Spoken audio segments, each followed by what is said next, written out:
Hello students, welcome to my channel AR classes. और आज का हमारा टॉपिक है करण कारक और अपादान कारक में अंतर। तो कहने का तात्पर्य है स्टूडेंट्स कि करण कारक का चिन्ह क्या होता है, से होता है, और अपादान कारक का चिन्ह क्या होता है, वो भी से ही होता है। ठीक है, तो बहुत सारे बच्चे क्या हो जाते हैं, इस चीज को लेकर के कंफ्यूज हो जाते हैं कि किसी भी सेंटेंस में अगर से दिया हुआ है तो हम उसकी पहचान कैसे कर सकते हैं कि वो हमारा करण कारक होगा या फिर अपादान कारक होगा। तो स्टूडेंट्स, आपके इसी कंफ्यूजन को दूर करने के लिए मैं ये लेकर के आई हूँ क्लास, जिसमें मैं आप लोगों को बताऊंगी कि करण कारक और अपादान कारक में आप अंतर कैसे कर सकते हो। ठीक है, तो यहाँ देखेंगे कि करण कारक क्या होता है। क्या होता है?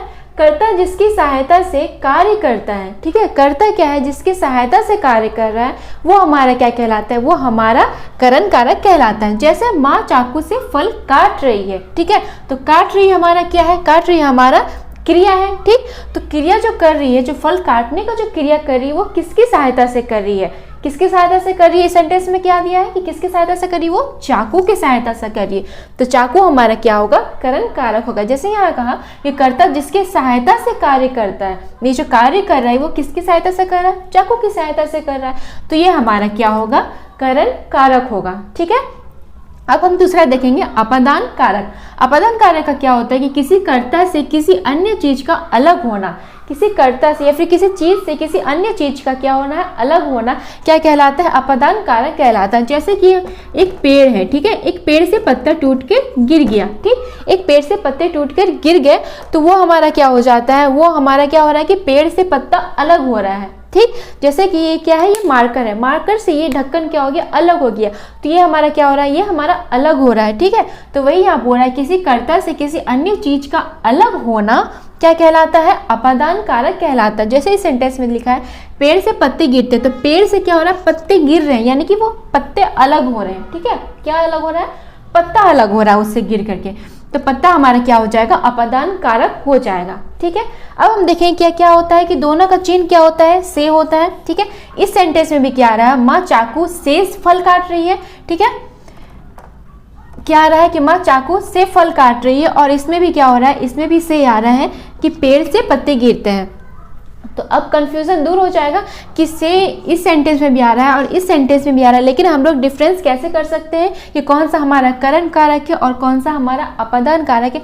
जब किसी सेंटेंस में आप देखोगे कि कोई क्रिया किसी की सहायता से हो रहा है और उस पर से आ रहा है, तो वो हमारा क्या होगा? हमारा करण कारक होगा। ठीक है, और अगर आप किसी सेंटेंस में देखोगे कि किसी चीज से किसी चीज का अलग होना दिखाया जा रहा है, तो वो हमारा क्या होगा? वो हमारा अपादान कारक होगा। ठीक, जैसे हम यहाँ पे देखेंगे पहला अंतर है, बिल्ली ने पंजे से चूहे को पकड़ा। बिल्ली ने किससे पकड़ा? पंजे से चूहे को पकड़ा। यहाँ भी से आ रहा है। ठीक, और ये जो क्रिया हो रही है, क्या क्रिया हो रही है? पकड़ने की क्रिया हो रही है। तो ये जो पकड़ने की जो क्रिया हो रही है वो किसकी सहायता से हो रही है ना?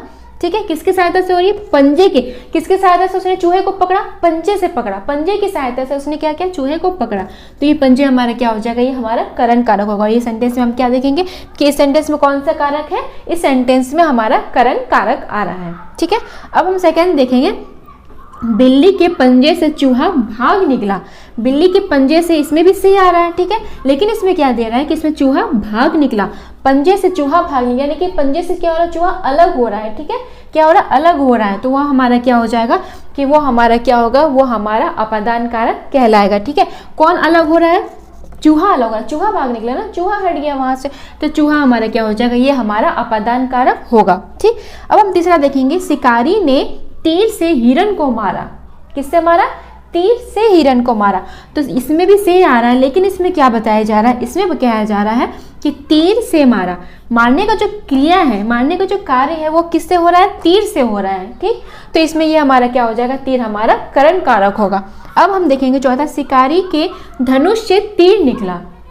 अगर ये कह रहा है कि शिकारी के धनुष से तीर निकला, तो इसमें क्या बताया जा रहा है? इसमें भी से आ रहा है, लेकिन इस सेंटेंस में बताया जा रहा है कि तीर निकल गया है, यानी कि जो धनुष है उससे तीर बाहर आ गया है। ठीक है, तो वो हमारा तीर हमारा क्या हो जाएगा? वो हमारा अपादान कारक होगा, क्योंकि तीर हमारा अलग हो गया है। ठीक है स्टूडेंट्स, तो समझ में आया कि हम कैसे करण कारक और अपादान कारक में अंतर कर सकते हैं। किसी भी सेंटेंस में अगर से आ रहा है तो उससे हमें कंफ्यूज नहीं होना है कि हमारा कौन सा कारक होगा, हमारा कौन सा करण कारक होगा और कौन सा अपादान कारक होगा। ठीक है, तो अगर आपको मेरा क्लास पसंद आता है तो प्लीज मेरे चैनल को लाइक, सब्सक्राइब एंड शेयर जरूर करें। थैंक यू, धन्यवाद।